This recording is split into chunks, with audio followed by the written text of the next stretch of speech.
ዓለም እስከዛሬ የምታውቁት መዋቅር እያበቃለት ነው። ይህ የሚሆነው ግን በታላቅ ፍንዳታ ሳይሆን በሰው ልጅ ታሪክ ውስጥ እጅግ ኃያል የሆነውን ግዛተ መንግስት ሊያከስር በሚችልና በታቀደ ስልታዊ ማፈግፈግ ነው። ወደ ፕሮፌሰር ጂያንግ የጌም ቲዎሪና መዋቅራዊ የታሪክ ትንተና ሌላኛው ክፍል እንኳን በደህና መጣችሁ። የፔትሮ ዶላር መፈራረስ እንዲሁ የሴራ ቲዎሪ ሳይሆን እንዴት የሂሳብ እርግጠኝነት እንደሆነ እንዲሁም እኛ ተኝተን ሳለ የመካከለኛው ምስራቅ ካርታ በምስጢር እንዴት ዳግም እየተሳለ እንደሆነ ለመረዳት ከፈለጉ በትክክለኛው ቦታ ላይ ናችሁ። እኛ ዜናን ብቻ አንዘግብም። ይልቁንም ነገ ከመከሰቱ በፊት ነገን የሚወስኑትን ጥልቅ መዋቅራዊ ኃይሎች እንመረምራለን። ከዓለም አቀፋዊ ለውጦች ቀድመው ለመገኘትና የስትራቴጂካዊ አስተሳሰብ ማህበረሰባችን አባል ለመሆን አሁኑኑ ሰብስክራይብ ያድርጉ። የዓለም ስርዓት ሲለወጥ ወዳጅ ዘመዶቻችሁ በጨለማ ውስጥ እንዳይቀሩ ይህንን ከግርግሩ በስተጀርባ ያለውን አመክንዮ ይረዱ ዘንድ ይህን ቪዲዮ ለምትወዷቸው ሰዎች ሁሉ አጋሩ። So today I want to do something a little different. Most of the time in this class, I try to explain what is happening right now. I try to give you a framework. እንግዲህ ዛሬ ትንሽ ለየት ያለ ነገር ማድረግ እፈልጋለሁ። በዚህ ክፍል ውስጥ አብዛኛውን ጊዜ አሁን ምን እየሆነ እንዳለ ለማስረዳት እሞክራለሁ። ዓለምን የምትረዱበትን መዋቅርና መሳሪያዎች ለመስጠት እጥራለሁ። በቅርብ ጊዜም በዚህ ጦርነት ዙሪያ ይህንኑ እያደረግን ነበር። ዛሬ ግን ትንቢታዊ ግምት መስጠት እፈልጋለሁ። ሆኖም ይህን ከማድረጌ በፊት ወደ ኋላ መመለስ እወዳለሁ። ምክንያቱም እዚህ እንዴት እንደደረስን መረዳቱ በጣም አስፈላጊ ነው ብዬ አምናለሁ። የመጀመሪያዎቹን 3 ግምቶች እንዴት እንዳወጣው ከተረዳችሁ ዛሬ የማደርገው አዲስ ግምት እንዲሁ የዘፈቀደ ግምት ወይም የግል አስተያየት ብቻ እንዳልሆነ ትረዳላችሁ። ይህ በዚህ ክፍል ውስጥ አብረው የተማርናቸው ነገሮች ሁሉ አመክንዮአዊ መደምደሚያ ነው። እስቲ ወደ ግንቦት 2024 እንመለስ። ጊዜው ግንቦት 2024 ነው። ጆ ባይደን አሁንም የዩናይትድ ስቴትስ ፕሬዝዳንት ናቸው። ዶናልድ ትራምፕ 91 የወንጀል ክሶችን እየተጋፈጡ ነው። አብዛኛው መገናኛ ብዙሃን ትራምፕ ሊያሸንፉ አይችሉም እያሉ ነው። አብዛኛው ሰው ከኢራን ጋር ጦርነት አይኖርም ይላል። ዓለም በአንጻራዊ ሁኔታ የተረጋጋች ትመስላለች። በዚያን ጊዜ በዚህ ክፍል ውስጥ 3 ግምቶችን አስቀምጬ ነበር። ግምት ቁጥር 1 Prediction number 1. Donald Trump will win the presidential election in November 2024. Prediction number 2. ዶናልድ ትራምፕ በህዳር 2024 የሚካሄደውን የፕሬዝዳንታዊ ምርጫ ያሸንፋሉ። ግምት ቁጥር 2 ዩናይትድ ስቴትስ ከኢራን ጋር ወደ ጦርነት ትገባለች። ግምት ቁጥር 3 ዩናይትድ ስቴትስ በዚህ ጦርነት ትሸነፋለች። ይህ ሽንፈትም የዓለምን ስርዓት ለዘላለም ይለውጠዋል። አሁን ከእነዚህ ግምቶች ውስጥ ሁለቱ ቀድሞውኑ እውን ሆነዋል። ትራምፕ አሸንፈዋል። አሜሪካ ከኢራን ጋር ጦርነት ውስጥ ገብታለች። መላው ዓለም አሁን ሶስተኛው ግምት እውነት መሆኑን ለማየት እየተጠባበቀ ነው። ነገር ግን ዛሬ እንድትረዱልኝ የምፈልገው ነገር አለ። እነዚያን ግምቶች ያደረኩት እኔ ልዩ ሰው ስለሆንኩ አይደለም። እነዚያን ግምቶች ያደረኩት የወደፊቱን ለማየት የሚያስችል የሆነ በታውታዊ ችሎታ ስላለኝም አይደለም። እነዚያን ግምቶች ያደረኩት አንድ ዘዴ፣ አንድ መዋቅር ስለተጠቀምኩ ነው። ያን መዋቅር ትንቢታዊ ታሪክ ወይም ፕሬዲክቲቭ ሂስትሪ ይለዋለሁ። ነገሮች ወዴት እየሄዱ እንደሆነ ለመረዳት የጨዋታ ቲዮሪን ወይም ጌም ቲዮሪንና የታሪክ መዋቅራዊ ንድፎችን መጠቀም ማለት ነው። ዛሬ ያንኑ መዋቅር በመጠቀም እስካሁን ካደረኳቸው ሁሉ እጅግ አስፈላጊ የሆነውን ግምት ማቅረብ እፈልጋለሁ። ይህ ጦርነት በትክክል እንዴት እንደሚጠናቀቅ ልነግራችሁ እወዳለሁ። እርሺ፣ ስለዚህ በመጀመሪያ ዘዴውን ላስረዳችሁ። ከዚያም ግምቱን ደረጃ በደረጃ አብራራላችኋለሁ። ምክንያቱም የምለውን እንዲሁ በጭፍን እንድትቀበሉ በፍጹም አልፈልግም። አመክንዮውን እንድታዩ ትፈልጋለሁ። እናንተ ራሳችሁ እንድትፈትሹ ትፈልጋለሁ። የዚህ ክፍል ዓላማ እሱ ነው። ታዲያ እንዴት ነው ግምቶችን የማደርገው? 3 ነገሮችን እመለከታለሁ። በመጀመሪያ መዋቅሩን ወይም ስትራክቸሩን እመለከታለሁ። አንድን ሁኔታ የሚቀርጹ ጥልቅ መዋቅራዊ ኃይሎች ምንድን ናቸው? እንደ ጂኦግራፊ፣ የህዝብ ብዛትና የኢኮኖሚ ስርዓቶች ያሉ ነገሮች ናቸው። እነዚህ ነገሮች በፍጥነት አይለወጡም። ሊከናወኑ የሚችሉ ነገሮችንም ይገድባሉ። ሁለተኛ ማበረታቻዎችን ወይም ኢንሴንቲቭስ እመለከታለሁ። በጌም ቲዮሪ ውስጥ እያንዳንዱ በጨዋታ ውስጥ ያለ ተጫዋች የራሱን ፍላጎት ለማሳካት ይጥራል። ስለዚህ እያንዳንዱ ተጫዋች በትክክል ምን ይፈልጋል ብዬ እጠይቃለሁ። የሚፈልጉት ነገር ይህን እንፈልጋለን ብለው ከሚናገሩት ጋር ሳይሆን በእውነት ከሚሹት ጋር ነው። ምክንያቱም እነዚህ 2 ነገሮች ብዙ ጊዜ በጣም የተለያዩ ናቸው። ሶስተኛ ታሪክን እመለከታለሁ። ይህን የማደርገው ታሪክ ራሱን በትክክል ስለሚደግም አይደለም። ታሪክ ራሱን አይደግምም። ነገር ግን የሰው ልጆች ስለሆኑ ግዛቶች ስለሆኑ የተወሰኑ ንድፎች ወይም ፓተርንስ በሺዎች ለሚቆጠሩ ዓመታት ደጋግመው ይታያሉ። እነዚህን ንድፎች ካወቃችሁ አሁንም በገሃድ ዓለም ሲከናወኑ ማየት ትችላላችሁ። አሁን ይህንኑ ዘዴ ይህ ጦርነት እንዴት ያበቃል ለሚለው ጥያቄ ልተግብረው። መልሱ ቀላል ባይሆንም አመክንዮአዊ ስለሆነ ይህን በጥንቃቄ ደረጃ በደረጃ አላደርገው። አንዴ ካያችሁት በኋላ ልትዘነጉት አትችሉም። በመጀመሪያ እያንዳንዱ ተጫዋች በትክክል ምን እንደሚፈልግ እንረዳ። ቀደም ሲል እንደገለጽኩት ሰዎች እንፈልጋለን የሚሉትና በትክክል የሚፈልጉት ነገር የተለያየ ነው። አሜሪካ ምን እንደምትፈልግ ነው የምትናገረው። ኢራን የኒውክሌር መሳሪያ እንዳታገኝ መከላከል ትፈልጋለች። በኢራን ውስጥ ዲሞክራሲን ማስፈን ትፈልጋለች። በመካከለኛው ምስራቅ ሰላምና መረጋጋትን ትፈልጋለች። እርሺ፣ አሁን ደግሞ አሜሪካ በእውነት ምን ትፈልጋለች? አሜሪካ በዓለም አቀፍ የነዳጅ አቅርቦት ላይ ቁጥጥሯን ማቆየት ትፈልጋለች። ምክንያቱም የዓለም የነዳጅ አቅርቦት የፔትሮዶላር ስርዓተ መሰረት ነው። የፔትሮዶላር ስርዓት ደግሞ የአሜሪካ የፋይናንስ ኃይል መሰረት ነው። ቀደም ብለን የተወያየንበትን አስታውሱ። ከ1973 ጀምሮ በዓለም ላይ ያለው ነዳጅ በሙሉ የሚገበያየው በዩናይትድ ስቴትስ ዶላር ነው። ይህ ሁኔታ ለዶላር ዘላቂ የሆነ ዓለም አቀፍ ፍላጎት ይፈጥራል። አሜሪካ ገንዘብ እንድታትምና ኢኮኖሚዋ ሳይፈርስ ከፍተኛ የገንዘብ ጉድለቶችን እንድታስተናግድ የሚፈቅድላትም ይኸው ነው። ያለ ፔትሮዶላር አሜሪካ ወታደራዊ ኃይሏን መደገፍ አትችልም። ያለ ወታደራዊ ኃይሏ ደግሞ ግዛቷን ማስቀጠል አትችልም። ስለዚህ የዚህ ጦርነት እውነተኛ ግብ ቀላል ነው። መካከለኛው ምስራቅን መቆጣጠር፣ ነዳጅን መቆጣጠርና የፔትሮዶላርን ህልውና ማስጠበቅ። አሁን ደግሞ ኢራን ምን ትፈልጋለች?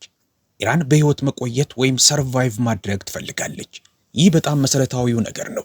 ኢራን ለ10 ዓመታት በአሜሪካ ማዕቀብ ስር ቆይታለች። አሜሪካ ከ1979 ጀምሮ በኢራን ውስጥ የመንግስት ለውጥ ለማምጣት ስትሞክር ቆይታለች። ኢራን አሜሪካ ኢራቅን ስትወር ምን እንደተፈጠረ አይታለች። ሊቢያ ስትፈርስ ተመልክታለች። ሶሪያ ስትናጋም አይታለች። ኢራን ካልተከላከለች እንደምትጠፋ ታውቃለች። ስለዚህ የኢራን የመጀመሪያውና መሰረታዊ ግብ በህይወት መትረፍ ነው። ነገር ግን ኢራን ሌላም የምትፈልገው ነገር አለ። ኢራን እንደ ህጋዊ ቀጠናዊ ኃይል እውቅና ማግኘት ትፈልጋለች። ማዕቀቦች በቋሚነት እንዲነሱላት ትፈልጋለች። የሆርሙዝን ወሽመጥ ወይም ስትሬት ኦፍ ሆርሙዝ አሁን በጦርነቱ ወቅት ብቻ ሳይሆን ለዘላለም እንደ ኢኮኖሚያዊ ተጽዕኖ መሳሪያነት መቆጣጠር ትፈልጋለች። እንዲሁም አጋሮቿ የሆኑት የመን፣ ሄዝቦላህና ኢራቅ በማንኛውም አይነት ስምምነት ውስጥ ጥበቃ እንዲደረግላቸው ትሻለች። እሺ፣ እስራኤል ምን ትፈልጋለች? እስራኤል በመካከለኛው ምስራቅ ያለውን የአሜሪካን የበላይነት መተካት ትፈልጋለች። ይህን ቀደም ሲል አስረድቻለሁ። ዛሬ ግን ባጭሩ ገልጸዋለሁ። እስራኤል አዲሱ የዓለም ሀያል መንግስት ለመሆን ራሷን እያዘጋጀች ነው። ለዓለም አቀፍ ልሂቃን፣ ለፋይናንስ ባለሀብቶችና ለሀብት አስተዳዳሪዎች ማለትም ለእነዚህ ዓለም አቀፉን ስርዓት በትክክል ለሚዘውሩት ሰዎች ለመዋጋት ፈቃደኛ መሆኗን እያሳየች ነው። አሜሪካ ስራዋን መወጣት በማትችልበት ጊዜ እስራኤል የዓለም አቀፉ ስርዓት ጡንቻ ለመሆን የሚያስችል አንድነት፣ ቁርጠኝነትና ስልታዊ ብልሃት እንዳላት እያሳየች ነው። የባህረ ሰላጤው ሀገራትስ ምን ይፈልጋሉ? ሳዑዲ አረቢያ፣ የተባበሩት አረብ ኤሚሬትስ፣ ኳታርና ኩዌት እነሱም በህይወት መትረፍ ይፈልጋሉ። ነገር ግን ደካሞች ናቸው። በራሳቸው መዋጋት አይችሉም። አሁን ካላቸው በላይ በጣም ጠንካራ በሆኑ ሁለት ኃይሎች መካከል ተይዘዋል። ስልታቸው ያሸነፈው ወገን አጠገብ መጠጋት ነው። እናም ነገሮች ወዴት እየሄዱ እንደሆኑ ሲያዩ በፍጥነት ወደ አሸናፊው ወገን ይዞራሉ። Things are going. Okay, now I have the players and their real interests. Let us look at the structural realities because interests alone do not determine out. እርሺ፣ አሁን ተጫዋቾቹንና እውነተኛ ፍላጎታቸውን አውቀናል። አሁን ደግሞ መዋቅራዊ እውነታዎችን ወይም ስትራክቸራል ሪያሊቲስ እንመልከት። ምክንያቱም ውጤቱን የሚወስኑት ፍላጎቶች ብቻ ሳይሆኑ መዋቅሮችም ጭምር ናቸው። የዚህ ጦርነት ቁልፍ መዋቅራዊ እውነታዎች የሚከተሉት ናቸው። እነዚህም ለግምቴ መሰረት ስለሆኑ በጥንቃቄ እንድትከታተሉኝ ይፈልጋሉ። መዋቅራዊ እውነታ ቁጥር 1፣ አሜሪካ የአየር ላይ ጦርነቱን እያሸነፈች ቢሆንም የምድር ላይ ጦርነቱን ግን ማሸነፍ አትችልም። ላብራራ አላችሁ። በአየር ጦርነት አሜሪካ የበላይ ናት። አሜሪካ እጅግ ዘመናዊ የሆኑ ተዋጊ ጄቶች፣ ቦምብ ጣይ አውሮፕላኖችና የኢላማ መቆጣጠሪያ ስርዓቶች አሏት። በዚህ ጦርነት መጀመሪያ ምዕራፍ ላይ አሜሪካ በኢራን ላይ ከባድ ጉዳት አድርሳለች። የኒውክሌር ተቋማትን መትታለች። መሪዎችን ኢላማ አድርጋለች። ሚሳኤልና ሰው አልባ አውሮፕላኖችን ወይም ድሮንስ የሚያመርቱ ፋብሪካዎችን ለማጥፋት ሞክራለች። ነገር ግን ችግሩ እዚህ ጋር ነው። ጦርነትን በአየር ኃይል ብቻ ማሸነፍ አይቻልም። ይህ የእኔ የግል አስተያየት ብቻ አይደለም። ይህ በወታደራዊ ታሪክ ውስጥ ካሉ እጅግ የታወቁ እውነታዎች አንዱ ነው። በዘመናዊ ታሪክ ውስጥ አንድም ሀገር በአየር ድብደባ ብቻ የመንግስት ለውጥ ተደርጎበት አያውቅም። የአንድ ሀገር ህዝብ ቆራጥ ከሆነና መሪዎቹም ጥንካሬ ካላቸው አገሪቱን ያለመቋረጥ ብትደበድቧትም እጅ አትሰጥም። አሜሪካውያን ሰሜን ቪየትናምን ለዓመታት ደበደቡ። ነገር ግን ቪየትናም እጅ አልሰጠችም። በሁለተኛው የዓለም ጦርነት ብሪታንያ ጀርመንን ለዓመታት ደበደበች። ነገር ግን ጀርመን በአየር ድብደባ እጅ አልሰጠችም። እጅ የሰጠችው የሶቪየትና የአሜሪካ እግረኛ ጦር በአገሪቱ ምድር ላይ ሲገቡ ብቻ ነው። ስለዚህ አሜሪካ በኢራን ውስጥ የመንግስት ለውጥ ማምጣት ግቧን ማሳካት ከፈለገች ውሎ አድሮ የምድር ጦር መላክ አለባት። ሌላ አማራጭ የለም። ነገር ግን ቀደም ሲል በተደጋጋሚ እንደገለጽኩት ኢራንን በምድር ላይ መውረር እጅግ አውዳሚ ሊሆን ይችላል። ኢራን ከኢራቅ በ4 እጥፍ ትበልጣለች። 90 ሚሊዮን ህዝብ አላት። ተራራማ አገር ናት። ኢራንም ለምድር ወረራ ለ25 ዓመታት ስትዘጋጅ ቆይታለች። 25 ቀናት ወይም 25 ወራት ሳይሆን ሙሉ 25 ዓመታት። በተራራዎች ውስጥ ያሉ የምድር ውስጥ ካምፖች፣ የተበታተኑ የድሮን ፋብሪካዎች እና ሄሊኮፕተሮችን፣ የታጠቁ ተሽከርካሪዎችንና እግረኛ ጦርን ለማጥፋት ተብለው የተሰሩ የመሳሪያ ስርዓቶች አሏት። ይህ አሜሪካ በድብደባ ብቻ የምታልፈው ነገር አይደለም። መዋቅራዊ እውነታ ቁጥር 2 የወጪ መለዋወጥ ኮስት ኤክስቼንጅ ለአሜሪካ የማይቻል እየሆነ ነው። ይህን ቀደም ብለን ተወያይተንበታል። ነገር ግን በጣም ቀላል አድርገው ኢራን $50,000 የሚያወጣ ድሮን ትተኩሳለች። አሜሪካ ደግሞ ያንን ለመምታት ከ3 እስከ 10 ሚሊዮን ዶላር የሚያወጣ ሚሳኤል ትተኩሳለች። ለእያንዳንዱ የኢራን ድሮን አሜሪካ እሱን ለማቆም ከ60 እስከ 200 እጥፍ የሚበልጥ ገንዘብ ታወጣለች። ኢራን እነዚህን ድሮኖች በመንጋ መልክ በአንድ ጊዜ በመቶዎች የሚቆጠሩ ትተኩሳለች። አሜሪካ የጥበቃ ሚሳኤል ክምችቷን በሚያስደነግጥ ፍጥነት እየጨረሰች ነው።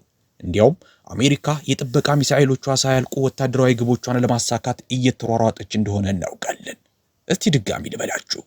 በሰው ልጅ ታሪክ ውስጥ እጅግ ኃያል የሆነው ወታደራዊ ኃይል መሳሪያው ሳያልቅ ግቡን ለመምታት ከጊዜ ጋር እሽቅድምድም ውስጥ ገብቷል። ያለንበት ሁኔታ ይህ ነው። ደጋግሜ እንደተከራከርኩት በዓለም ላይ እጅግ ሙሰኛው ተቋም የሆነው የአሜሪካ ወታደራዊ ኢንዱስትሪ እነዚህን ክምችቶች በፍጥነት ሊተካ አይችልም።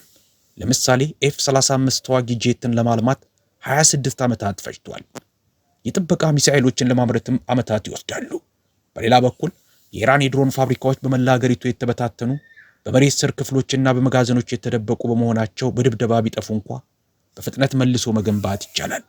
ይህ የአቅም አለመመጣጠን ወይም አሲሜትሪ በጊዜ ሂደት ለአሜሪካ እየከፋ ይሄዳል። Over time. Structural fact number 3. The economic pressure is real and growing every day. The Strait of Hormuz carries 20%. መዋቅራዊ እውነታ ቁጥር 3 የምጣኔ ሀብት ግፊቱ እውነተኛና በየቀኑ እየጨመረ ነው። የሆርሙዝ ሰርጥ ከዓለም የነዳጅ አቅርቦት 20% ያስተላልፋል። ኢራን አሁን ላይ ይህንን ሰርጥ በተግባር እየተቆጣጠረችው ነው። ይህ ወታደራዊ ጉዳይ ብቻ አይደለም፣ በቀጥታ ወደ ዓለም ኢኮኖሚ የተደቀነ የኢኮኖሚ መሳሪያ ነው። አሁን ደግሞ የመን ወደ ጦርነቱ ገብታ ሌላ ከ12 እስከ 15% የዓለም ንግድ የሚተላለፍበትን ቀይ ባህርን እያስፈራራች ነው። ሁለቱም ወሳኝ መተላለፊያዎች ወይም ቾክ ፖይንትስ በአንድ ጊዜ ቢተጓጎሉ ምን ሊፈጠር እንደሚችል አስቡ። የነዳጅ ዋጋ በአንድ በርሜል ከ150 እስከ $200 ይደርሳል። ማዳበሪያ ይጠፋል። የምግብ ዋጋ በዓለም አቀፍ ደረጃ ይንራል። ዓለም አቀፍ የኢኮኖሚ ውድቀትም ወይም ሪሴሽን ይጀምራል። ይህ ደግሞ ማንኛውም የአሜሪካ ፕሬዝዳንት ሊቋቋመው የማይችለውን የውስጥ ፖለቲካዊ ጫና ይፈጥራል። ምክንያቱም ተራው አሜሪካዊ ለምንድነው ይህን ጦርነት የምንዋጋው? የነዳጅ ዋጋ ለምን ጨመረ? የሸቀጣሸቀጥ ወጪዎችን ለምን ናረ ብሎ መጠየቅ ጀምሯል። መልሱም ይሄው ጦርነት ነው። መዋቅራዊ እውነታ ቁጥር 4 የአሜሪካ ፖለቲካ ፍላጎት ደካማና በየቀኑ እየቀነሰ ነው። በአሁኑ ወቅት 40% የሚሆነው አሜሪካዊ ብቻ ነው ጦርነቱን የሚደግፈው። የጉዳት ሰለባዎች ሲበዙና የኢኮኖሚው ህመም ሲጠና ይህ ቁጥር እየቀነሰ እንጂ እየጨመረ አይሄድም። አሜሪካ የሰው ህይወት የሚገበርበትን ጦርነት የምትቀበል ሀገር አይደለችም። ይህን በቪየትናም በኢራቅና በአፍጋኒስታን አይተነዋል። አሜሪካ ግልጽ ድል በሌለበት ረጅም ውድና አሰቃቂ ጦርነት ውስጥ በገባች ቁጥር ፖለቲካዊ ፍላጎቷ ይቆማተራል። ከእሱ ጋር ተያይዞም ጦርነቱን የመደገፍና የማስቀጠል አቅሟ ይከስማል።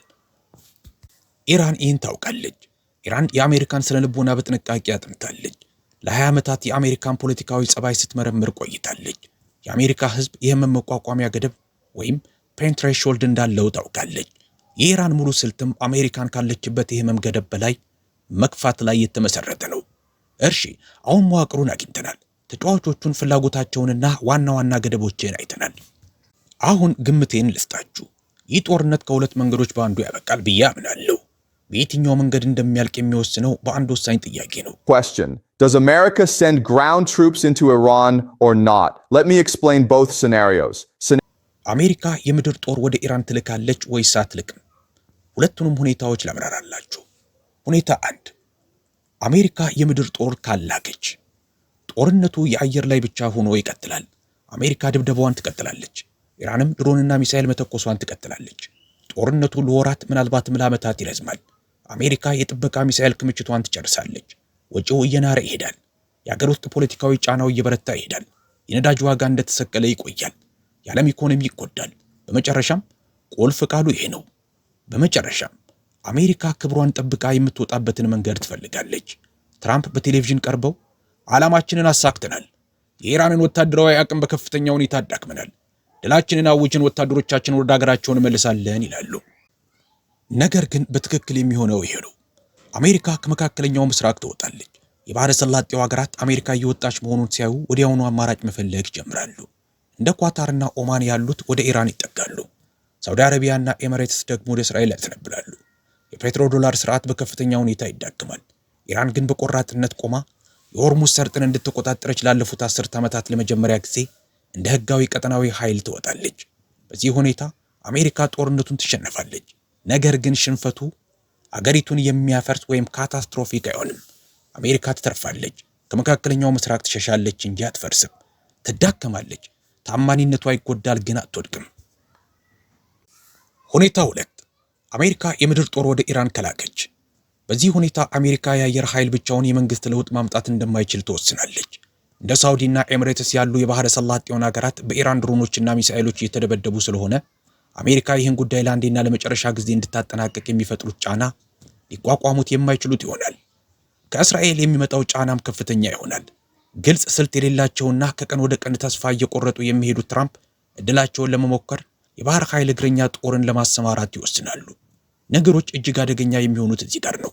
ምክንያቱም ኢራን በትክክል ይህንን ቅጽበት ስትጠብቅ ቆይታለች። ለ25 ዓመታት ለምድር ወረራ ስታቀድ ኖራለች። አሜሪካ ያላገኘቻቸው በተራራማ ሰንሰለቶች ውስጥ የተደበቁ የምድር ውስጥ ወታደራዊ ካምፖች አሏት። እስካሁን ያልተጠቀመችባቸው ለቅርብ ርቀት ውጊያ ተብለው የተሰሩ የመሳሪያ ስርዓቶች አሏት። ከዚህም በላይ ይበልጥ አደገኛ የሆነው ይህ ጦርነት ለህልውናቸው የተደቀነ እንደሆነ የሚያምኑ 90 ሚሊዮን ህዝቦች አሏት። ይበልጥ አደገኛ የሚሆነው ግን የምድር ጦሩ ሲገባ በኢራን ዙሪያ የሚፈጠረው ሁኔታ ነው። አሜሪካ በኢራን ምድር ላይ ስትገኝ ኢራቅ ጦሯን በአንድ ጊዜ ወደ ኩዌትና ሳውዲ አረቢያ እንዳታንቀሳቀስ የሚከለክላት ምንድን ነው? የመን ከደቡብ በኩል ወደ ሳውዲ አረቢያ እንዳትገባ የሚያግዳት ምንድን ነው? በድንገት በባህረ ሰላጤው ያሉ የአሜሪካ የጦር ሰፈሮች በኢራን ላለው የምድር ጦር አቅርቦትና ድጋፍ የሚሰጡት ሰፈሮች በአንድ ጊዜ ከተለያዩ አቅጣጫዎች አደጋ ይጋረጥባቸዋል። አሜሪካ በኢራን ውስጥ በረግረግ ውስጥ ብቻ ሳይሆን የምትገኘው በመካከለኛው ምስራቅ ያላት አጠቃላይ አቋም በዙሪያዋ ሲፈራረስ ልታገኘው ትችላለች። በኢራን ውስጥ ከባድ የምድር ጦርነት ለማካሄድ አሜሪካ በመቶ ሺዎች የሚቆጠር ወታደር ያስፈልጋታል።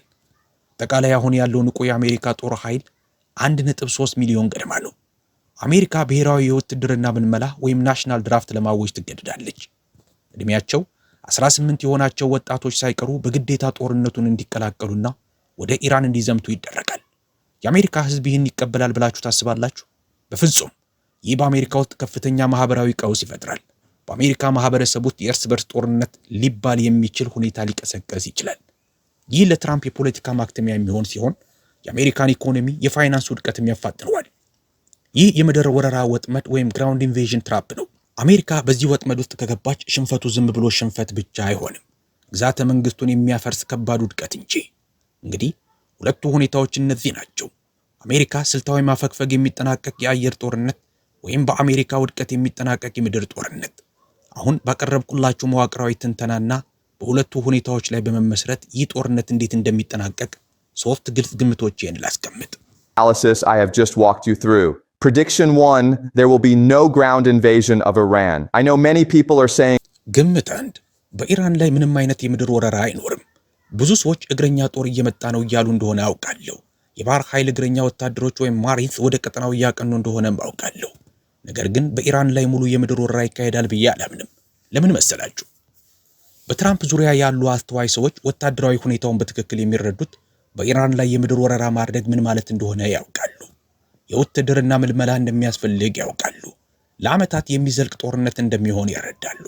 ይህ ለትራምፕ የፖለቲካ ህይወት ማብቂያና ምናልባትም ለአሜሪካ የፋይናንስ መረጋጋት ጠንቅ መሆኑን ያውቃሉ። በአሜሪካ መንግስት ውስጥ የምድር ወረራ እንዳይኖር የሚደረገው ጫና እጅግ ከፍተኛ ነው። አዎ፣ ትናንሽ ኦፕሬሽኖች ሊኖሩ ይችላሉ። የልዩ ኃይል እርምጃዎች ሊወሰዱ ይችላሉ። በሆርሙዝ ሰርጥ ላይ ያለችን ደሴት ለመያዝ ሙከራ ሊደረግ ይችላል። ነገር ግን ሰፊ የሆነ የምድር ወረራ ይኖራል ብዬ አላምንም። ወጪው እጅግ ከፍተኛ ነው። ትራምፕ ምንም እንኳን ግልፍተኛ ቢሆኑም በምድር ጦር መግባት የሁሉ ነገር ማብቂያ እንደሆነ በግልጽና በቁርጠኝነት ይነገራቸዋል።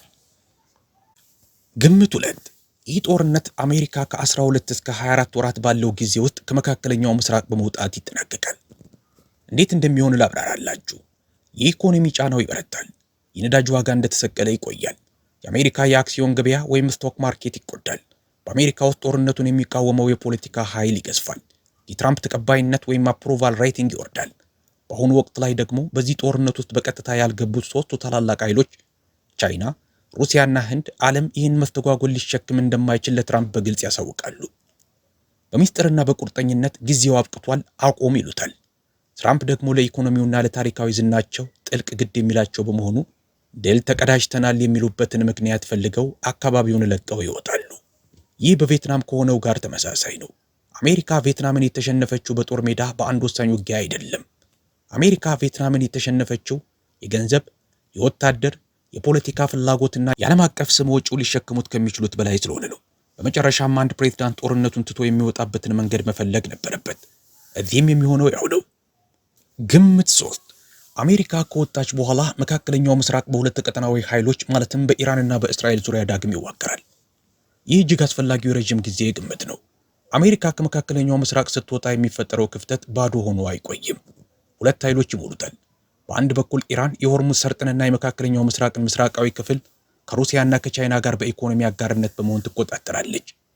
በሌላ በኩል እስራኤል በቴክኖሎጂ የበላይነቷ፣ በደህንነት መረጃ አቅሟና ከዓለም አቀፉ የፋይናንስ ተቋማት ጋር ባላት ጥልቅ ትስስር የመካከለኛው ምስራቅን ምዕራባዊ ክፍል እንዲሁም የህንድ መካከለኛው ምስራቅ አውሮፓ የንግድ መስመርን ትቆጣጠራለች። እዚህ ጋር ግን አብዛኛውን ሰው የሚያስገርመው ነገር ይፈጠራል። ኢራንና እስራኤል ዛሬ የርዕዮተ ዓለም ጠላቶች ቢሆንም ውሎ አድሮ አብሮ የመኖሪያ ወይም ኮኤግዚስት መንገድ ያገኛሉ። እንደ ጓደኛ አይደለም፣ በፍጹም ጓደኛ አይሆኑም። ነገር ግን እርስ በርስ ማለቂያ የሌለው ጦርነት ውስጥ ከመግባት ይልቅ የራሳቸውን ጥንካሬ ያውቀው ደካማ በሆኑት ላይ ለማተኮር የሚመርጡ ሁለት ጠንካራ ቀጠናዊ ኃይሎች ይሆናሉ። የባህረ ሰላጤው ሀገራት ሳውዲ፣ ኤሚሬትስ፣ ኳታር፣ ኩዌት በመካከላቸው ይከፈላሉ። አንዳንዶቹ ከኢራን አንዳንዶቹ ደግሞ ከእስራኤል ጋር ይሰለፋሉ። መካከለኛው ምስራቅም በአዲስ ዘርፈ ብዙ ወይም መልታይፖላር ስርዓት ውስጥ ይረጋጋል። በ2024 ይህ ጦርነት የዓለምን ስርዓት ለዘላለም ይለውጠዋል ስል የፈለግኩት ይህንን ነበር። ምክንያቱም አሜሪካ መካከለኛው ምስራቅን ስትለክ ቀጠናውን ብቻ አይደለም የምታጣው፣ ፔትሮ ዶላርን ጭምር ታጣለች። ፔትሮ ዶላርን ስታጣ ደግሞ የአጠቃላይ ግዛተ መንግስቷን የፋይናንስ መሰረት ታጣለች። አሁን ሁሉም ሰው የሚጠይቃቸውን 3 ትልልቅ ጥያቄዎች ልመልስ። ጥያቄ 1 የኒውክሌር መሳሪያ ጥቅም ላይ ይውላል? በዚህ ጦርነት ውስጥ የኒውክሌር መሳሪያ ጥቅም ላይ እንደማይውል 100% እርግጠኛ ነኝ። ይህን ግልጽ ላደርገው፣ የኒውክሌር መሳሪያ በዓለም አቀፍ ፖለቲካ ውስጥ ትልቁ ነውር ወይም ታቡ ነው። አሜሪካ በሁለተኛው የዓለም ጦርነት ማብቂያ ላይ በሂሮሺማና ናጋሳኪ ተጠቅማባቸዋለች።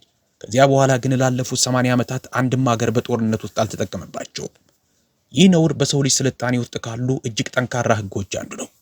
ምክንያቱም ይህን ህግ መጣስ ምን ማለት እንደሆነ ሁሉም ይረዳል። ህግ አልባ መሆን ማለት ነው። የኒውክሌር መሳሪያ የሌላቸው አገራት ሁሉ ወዲያውኑ ለማግኘት መሯሯጥ ይጀምራሉ። ይህ ደግሞ ወደ ዓለም ፍጻሜ አንድ እርምጃ ያቀርበናል። እስራኤልም ሆነች አሜሪካ የኒውክሌር መሳሪያ አይጠቀሙም። ተሳስቼ ከሆነ ደግሞ ሁላችንም ስለምንሞት ጉዳዩ አያሳስበንም። ነገር ግን አልተሳሳትኩም፣ የኒውክሌር መሳሪያ አይኖርም። ጥያቄ 2 ትራምፕ ከኢራን ጋር በቀጥታ ስምምነት ይደራደራሉ? አይደራደሩም። ለምን መሰላችሁ? ኢራን በአሁኑ ወቅት ከአሜሪካ ጋር በቀጥታ አትደራደርም። ይህ የሆነው ኢራን ግትር ስለሆነች ሳይሆን ላለመደራደር በጣም አመክንዮአዊ ምክንያት ስላላት ነው። ቀደም ሲል ኢራን ከአሜሪካ ጋር በምትደራደርበት ጊዜ ሁሉ አሜሪካ ስምምነቱን አፍርሳለች። የኒውክሌር ስምምነቱን አሜሪካ ፈርማ ትራምፕ ቀደዱት። አሜሪካ ከኢራን ጋር የምታደርገውን ስምምነት እንደማታከብር ደጋግማ አሳይታለች። ስለዚህ ከኢራን እይታ አንጻር የመደራደሩ ትርጉም ምንድን ነው? ትደራደራላችሁ፣ ስምምነት ላይ ትደርሳላችሁ። ከ6 ወር በኋላ አሜሪካ ታፈርሰዋለች። እናንተ ደግሞ የሆነ ነገር አሳልፋችሁ ስለሰጣችሁ ከቀድሞ የባሰ ሁኔታ ውስጥ ትወድቃላችሁ። የኢራን አቋም ግልጽ ነው። በመጀመሪያ በመሬት ላይ ያለው እውነታ መለወጥ አለበት። አሜሪካ በትክክል መውጣት አለባት። የአሜሪካ የጦር ሰፈሮች በትክክል መዘጋት አለባቸው። ያኔ ብቻ ነው ዘላቂ ስምምነት ሊኖር የሚችለው። ምክንያቱም ያኔ ኢራን ከአሜሪካ የሚሰጣት ወረቀት አያስፈልጋትም። እውነታው ራሱ ጥበቃ ይሆንላታል። ጥያቄ 3 ይህ ምን ያህል ጊዜ ይወስዳል? ይህ ከባድ ጥያቄ ነው። ግዛተ መንግስታት የሚንቀሳቀሱት በዝግታ ነው። አሜሪካ ከፍተኛ ሀብት ስላላት ከፈለገች ነገሩን ለዓመታት ልታራዝመው ትችላለች። ነገር ግን የኢኮኖሚ ጫና እውነተኛ ነው። በየቀኑም እየበረታ ነው። የኔ ግምት ከ12 እስከ 24 ወራት ባለው ጊዜ ውስጥ አሜሪካ የመውጫ መንገድ በቁም ነገር መፈለግ ትጀምራለች። ከ2 እስከ 3 ዓመታት ውስጥ ደግሞ የአዲሱ መካከለኛው ምስራቅ ስርዓት አጠቃላይ ቅርጽ ግልጽ ይሆናል። ነገር ግን እውነቱን ለመናገር ትክክለኛ ቀን ልሰጣችሁ አልችልም። ማንም አይችልም። ልነግራችሁ የምችለው አቅጣጫውን ብቻ ነው። አቅጣጫውም ይህ ነው። አሜሪካ ከመካከለኛው ምስራቅ እየወጣች ነው። ኢራን እየተነሳች ነው። ፔትሮ ዶላር እየሞተ ነው።